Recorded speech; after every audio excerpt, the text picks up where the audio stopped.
Hari ini saya akan menyampaikan materi pertama. Materi pertama kita adalah terkait dengan pembelajaran di abad 21. Sebelumnya, perkenalkan nama saya Coach Zaka. Kalian akan sering ketemu saya di sekolah ini. Sapa aja kalau ketemu, oke? So, hari ini beberapa hal yang saya sampaikan. Tapi sebelumnya saya mau bercerita dulu deh.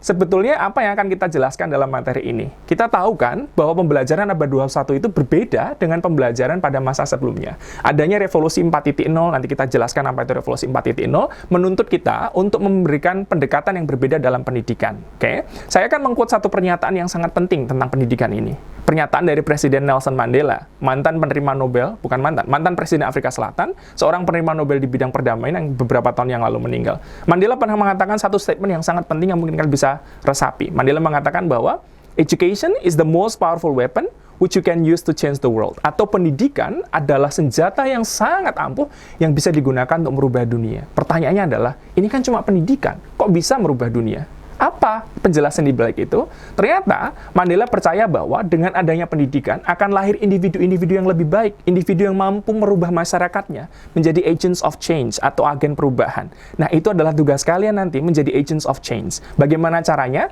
Nanti kita cari tahu. Nah, ada penjelasan yang lain yang juga kalian bisa gunakan, yaitu penjelasan seorang ilmuwan dari Prancis namanya Julien Benda. Mbah Benda ini sudah meninggal dari lama, dia hidup di abad pertengahan di Eropa. Dia menjelaskan, dia punya satu buku judulnya The Betrayals of the Intellectuals. Di dalam buku tersebut dia menjelaskan bagaimana terjadi pengkhianatan kaum intelektual. Jadi pendidikan tidak lagi dimaknai sebagai cara untuk merubah masyarakat, tapi hanya sebagai cara untuk melakukan social climbing, pansos. Jadi mereka mendapat pendidikan, dapat pekerjaan yang baik, kemudian menjadi kaya, dan seterusnya, dan seterusnya.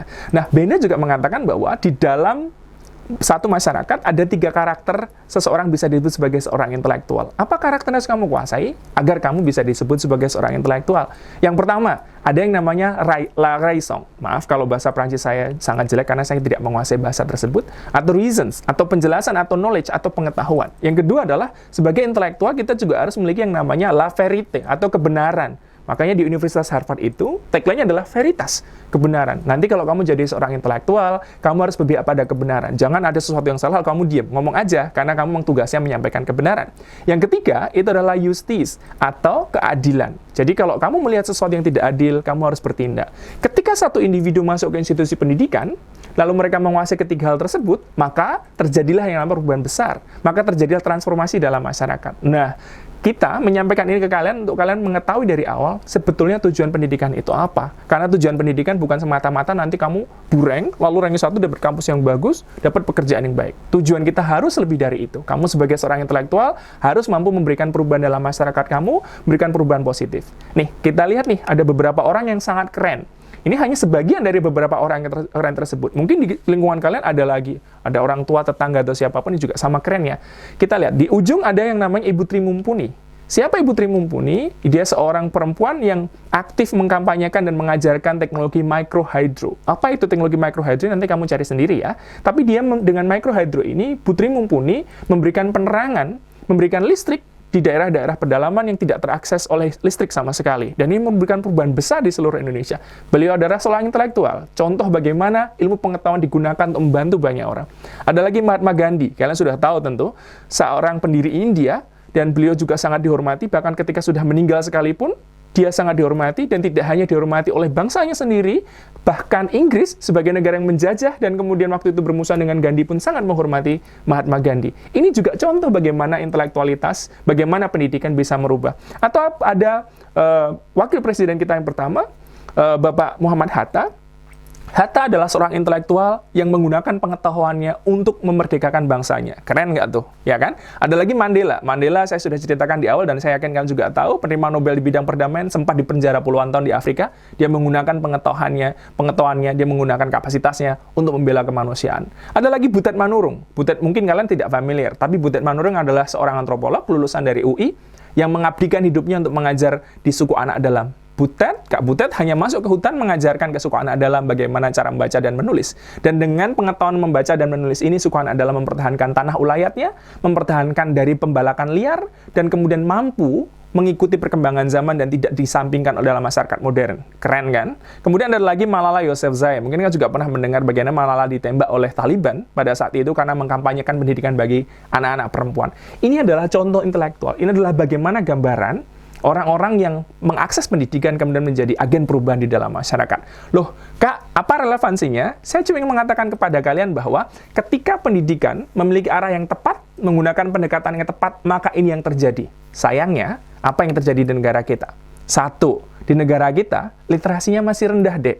Jadi, kalau pengen memenuhi syarat yang pertama, yaitu reasons atau lakaisong tadi, itu akan sedikit sulit, karena literasi masih rendah. Kita ada di bottom 3. Kita literasi ranking 3 terendah di dunia. Makanya kalau kena hoax sedikit juga udah jadi masalah kan? Itu karena literasi kita rendah.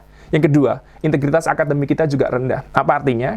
Di Indonesia, mungkin kamu juga mengalami banyak sekali praktek yang keliru di sekolah. Contoh, kamu nyontek, ya kan? Ujian ada bocoran soal dan lain sebagainya. Akhirnya apa? Akhirnya kita nggak benar-benar pintar, kita cuma pura-pura pintar aja. Sebetulnya itu hasil dari nyontek. Yang ketiga, kompetensi akhirnya kemudian rendah. Ya, tentu saja kompetensinya rendah, Dek. Kenapa? Karena kamu tidak betul-betul menguasai, karena kamu hanya nyontek, copy-paste gitu. Bukan kamu maksud saya yakin yang masuk anak SMA 8 adalah anak yang pintar dan baik. Tapi banyak sekali praktek semacam ini gitu. Kemudian, ada praktek-praktek koruptif sehingga berakhir pada kemiskinan yang tinggi. 10,24 juta jiwa atau setara dengan 20% penduduk Indonesia hidup di bawah garis kemiskinan, data dari BPS terakhir beberapa tahun yang lalu. Nah, ini menunjukkan kepada kita bahwa ada korelasi antara kemakmuran satu negara dengan tingkat pendidikan mereka. Nah, comparatively, kita bandingkan dengan negara yang lain yuk. Nih, kamu tahu kan bendera-bendera ini? Ada Singapura, ada Jerman, ada Sweden, ada Iceland, ada Norway. Itulah negara-negara pemuncak ranking pendidikan di seluruh dunia. Mereka mendapatkan yang sangat tinggi. Apa implikasinya? Dan korupsi mereka juga sangat rendah. Implikasinya adalah mereka menjadi negara yang sangat makmur, Dek. Tidak hanya makmur, indeks kebahagiaannya juga sangat tinggi. Di sana bahkan, sistem sekolah itu tidak akan memberikan beban yang terlalu banyak kepada kalian. Tapi mereka kemudian secara efektif mampu menjadi negara yang maju, negara yang unggul, dan angka pembangunan manusia mereka atau Human Development Index mereka juga sangat tinggi. Ini menunjukkan kepada kita bahwa sebetulnya kalau pendidikan kita kelola dengan baik, kalau kamu tahu tujuan kamu sekolah itu apa, kalau kamu ngerti bagaimana belajar dengan tepat, kalau kamu tahu bagaimana beradaptasi dengan perkembangan zaman, maka adalah sebuah keniscayaan untuk kita mencapai kejayaan di 2045 seperti cita-citakan oleh banyak orang.